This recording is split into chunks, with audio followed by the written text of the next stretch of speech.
Hello viewers, আসসালামু আলাইকুম। আজকে আমি আপনাদেরকে ব্রোকলি দিয়ে পাকোড়া তৈরি করে দেখাবো। অসম্ভব মজার এই ব্রোকলি দিয়ে পাকোড়াটি তৈরি করা খুবই সহজ। এই কনকনে শীতে বিকেলের নাস্তায় চায়ের সাথে এমন একটি পাকোড়া হলে কেমন হবে বলেন তো? আর যারা চা খেতে পছন্দ করেন না তারা একটুখানি সস দিয়েও এই পাকোড়াটা খেতে পারেন। এই পাকোড়া তৈরি করার জন্য প্রথমেই আমার লাগছে একটি ব্রোকলি। আমি মাঝারি সাইজের একটি ব্রোকলি নিয়ে নিয়েছি। এখান থেকে আমি অর্ধেকটা দিয়ে পাকোড়া তৈরি করে দেখাবো। প্রথমেই ফুলগুলোকে আমি কেটে আলাদা করে নিচ্ছি। এখন মাঝখান থেকে এগুলোকে একটু ছোট ছোট করে কেটে নিচ্ছি। চেষ্টা করবেন এভাবে ছোট ছোট করে কাটার, তাহলে ব্রোকলিগুলো খুব সহজেই সেদ্ধ হয়ে যাবে।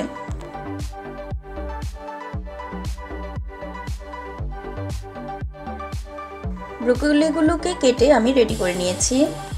অফ ক্যামেরায় খুব ভালো করে আমি এগুলোকে ধুয়ে নিব, আপনারাও খুব ভালো করে এগুলোকে ধুয়ে নেবেন। এখন একটি পাত্রে কিছুটা পানি গরম হতে দিয়ে তাতে 1 চা চামচ লবণ দিয়ে দিয়েছি। পানিটা ভালোভাবে গরম হয়ে আসার পর ব্রোকলিগুলোকে পানির মধ্যে দিয়ে দিচ্ছি। এই ব্রোকলিগুলোকে আমি পুরোপুরি সেদ্ধ করব না, সামান্য একটু ভাপিয়ে নিয়েই আমি চুলা থেকে নামিয়ে নিব। 1 থেকে 2 মিনিটের মতো চুলায় রেখে এখন আমি চুলা থেকে নামিয়ে নিচ্ছি। একটা স্ট্রেনারে পানি ঝরতে দিয়ে এখন আমি ব্রোকলির জন্য একটা ব্যাটার তৈরি করব। এই ব্যাটার তৈরির জন্য আমার লাগছে 1 কাপ চাউলের গুঁড়া এবং হাফ কাপ ময়দা। চাউলের গুঁড়ার পরিবর্তে আপনারা বেসনও ব্যবহার করতে পারেন। এখন দিয়ে দিচ্ছি 1 চা চামচ মরিচ গুঁড়া, দিয়ে দিচ্ছি 1 চা চামচ হলুদ গুঁড়া, 1 চা চামচ ধনে গুঁড়া দিচ্ছি, 1 চা চামচ বেকিং পাউডার আর দিয়ে দিলাম স্বাদমতো লবণ। অল্প অল্প পানি দিয়ে এখন আমি ব্যাটারটা তৈরি করে নিচ্ছি। নর্মাল খাওয়ার পানিটাই আমি ব্যবহার করছি। একবারে বেশি পানি না দিয়ে অল্প অল্প পানি দিয়ে ব্যাটারটা তৈরি করবেন। ব্যাটারের কনসিস্টেন্সিটা ঠিক এরকম হবে। ব্যাটারটা তৈরি হয়ে গেলে এখন আমি চুলায় পর্যাপ্ত পরিমাণ তেল দিয়ে পাকোড়াগুলোকে ভেজে নিব। একটা একটা করে পাকোড়া ব্যাটারের মধ্যে ডুবিয়ে তেলের মধ্যে দিয়ে দিচ্ছি।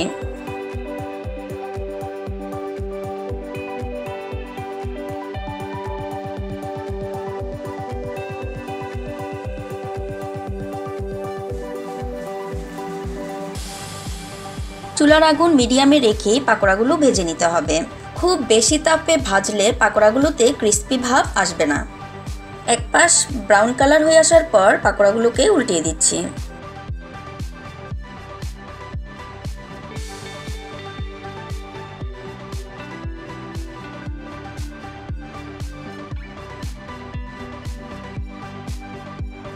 গোল্ডেন ব্রাউন কালার হয়ে আসার পর পাকোড়াগুলোকে তুলে নিচ্ছি।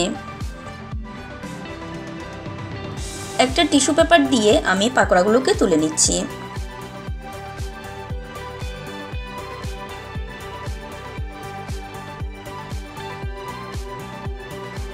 একইভাবে আমি বাকি পাকোড়াগুলো তেলের মধ্যে দিয়ে দিচ্ছি।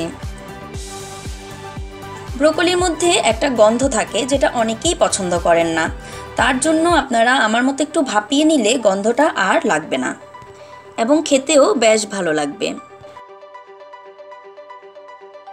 এগুলোকেও গোল্ডেন ব্রাউন কালার হয়ে আসা পর্যন্ত ভেজে নিচ্ছি।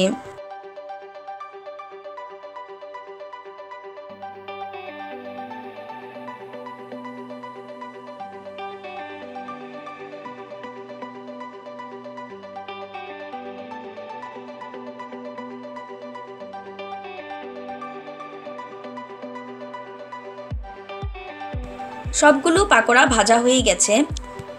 হাতের কাছে যদি ব্রোকলি থাকে তাহলে আজকেই আপনারা এই পাকোড়াটি তৈরি করে খেতে পারবেন। এখন আমি পরিবেশনের জন্য নিয়ে এলাম। অনেক বেশি ভিটামিন সমৃদ্ধ এই ব্রোকলি দিয়ে আপনারাও বাচ্চাদেরকে খুব অনায়াসেই এই পাকোড়াটি তৈরি করে দিতে পারেন। সেম পদ্ধতিতে আপনারা ফুলকপি দিয়েও এই পাকোড়াটা তৈরি করে নিতে পারেন।